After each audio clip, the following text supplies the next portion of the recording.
Well, it's the end of May, and for some reason it is really chilly. It's 50, I think it was 52 degrees when I came out here.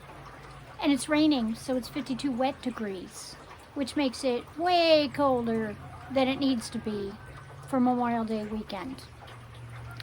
It also means it's hard to go garden when there's water everywhere.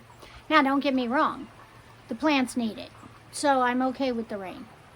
The problem is keeping me busy when I can't play in the garden. So today I'm going to work on cloning.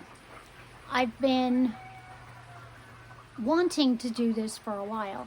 I have a little tiny mulberry tree out back that I really wanted more of, but they're pricey and I couldn't justify buying several of them, so I'm going to try to clone them and see if I can make that happen. Now, I have absolutely no problem growing elderberries. Like, I have elderberries coming out my ears, but I want some mulberries. The other thing I want is more muscadine grapes, so I'm cloning those as well. They don't grow from seed like regular grapes can.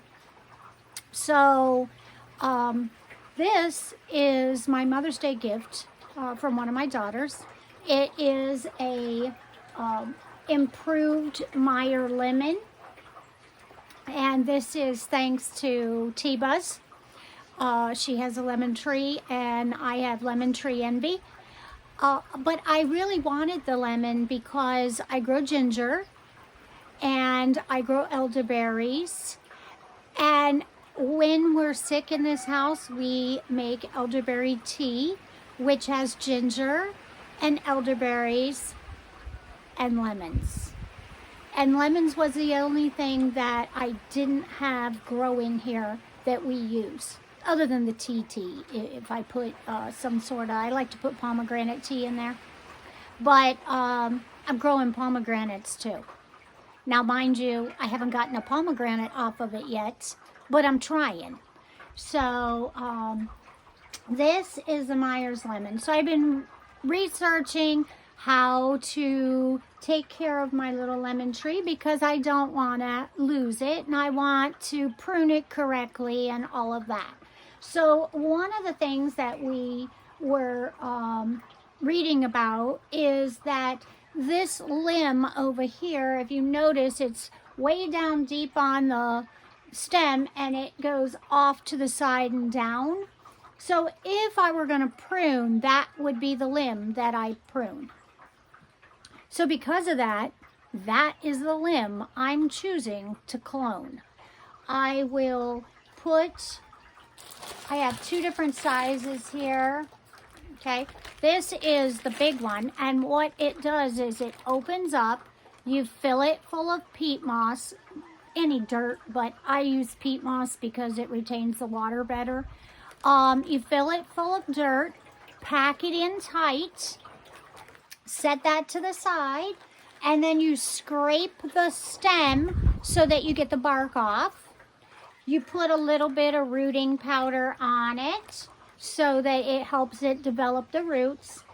And then you close this around it so the stem goes in here and out the other side. It also makes it so you can water it so that that stays moist in there. That's the medium size, okay? And then this is the small. Well, as you can see, this is a very small little stem.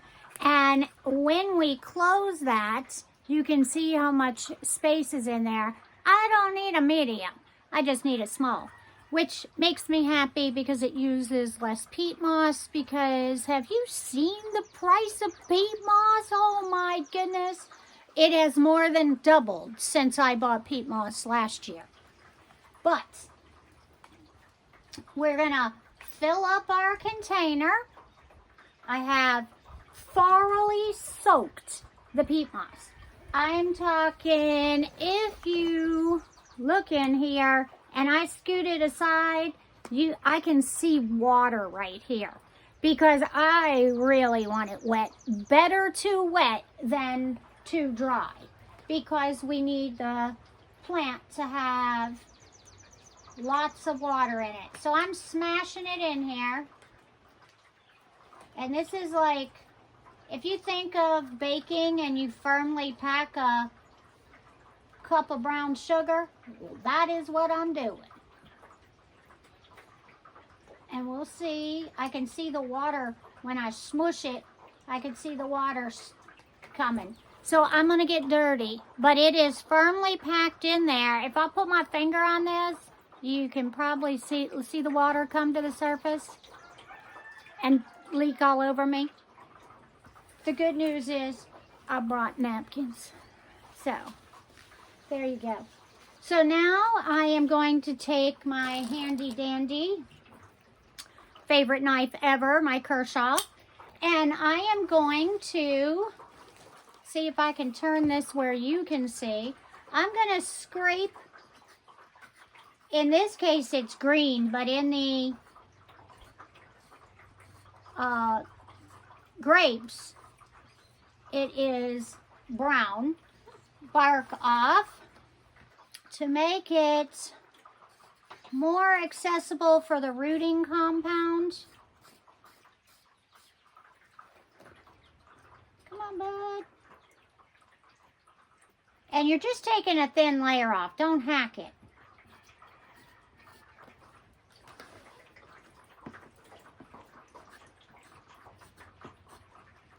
Because if you hack it too much, now in the sturdier ones, you can give it a little scoring on the outside all the way around. But on these thin ones, you do that and you probably will break the branch. And I don't want to break the branch. I need the branch. The branch will develop roots. There we go. I think we're pretty good. So, get the yuck off my Kershaw. And now I'm going to turn my finger white, putting rooting compound on there. Now, I just happen to use this one, and it's because that is the only one that they had at the nursery. But this is made in Texas, and it is a powder, a very fine, think baby powder. So when I put this on my finger, it literally sticks to my finger. Okay, I'm going to rub that all over the area I just cut. So let me see if I can show you in here. All right, and the area I cut is right here. And I'm just going to rub it all in. It's okay to put too much. We'll just pat it in there. Now I'm going to hurry up and put the lid back on this before the wind comes and takes my little baby powderish rooting compound off to who knows where. And now we're ready for our sandwich.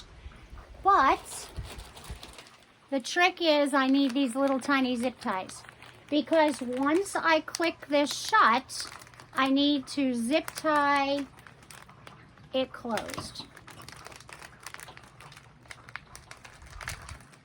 Come on, good gravy. Who'd have known I would have been conquered by a 4-inch zip tie.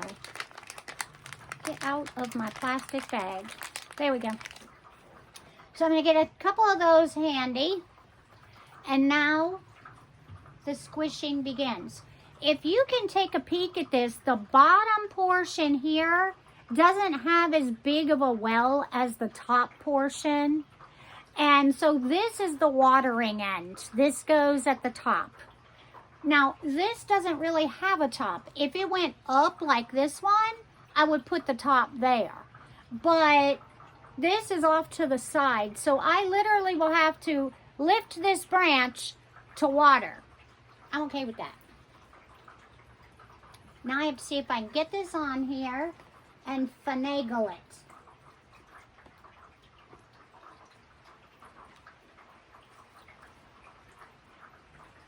and not hurt it all at the same time.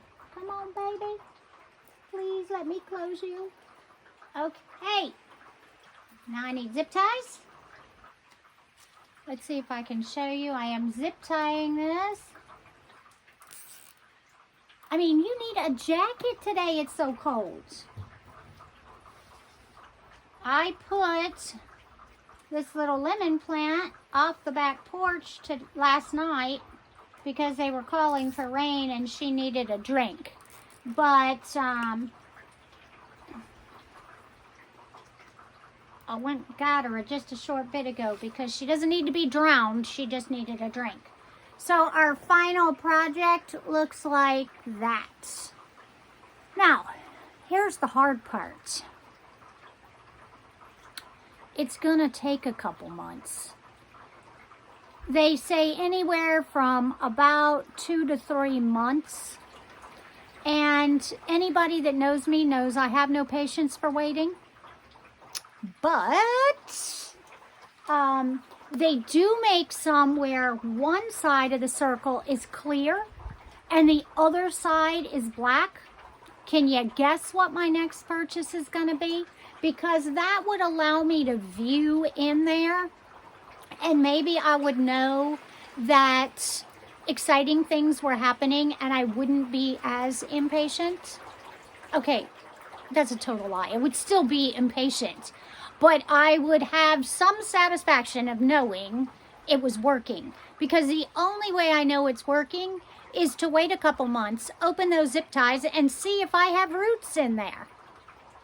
You can imagine my frustration, because it's been all of 10 seconds, and I'd really like to see it happen.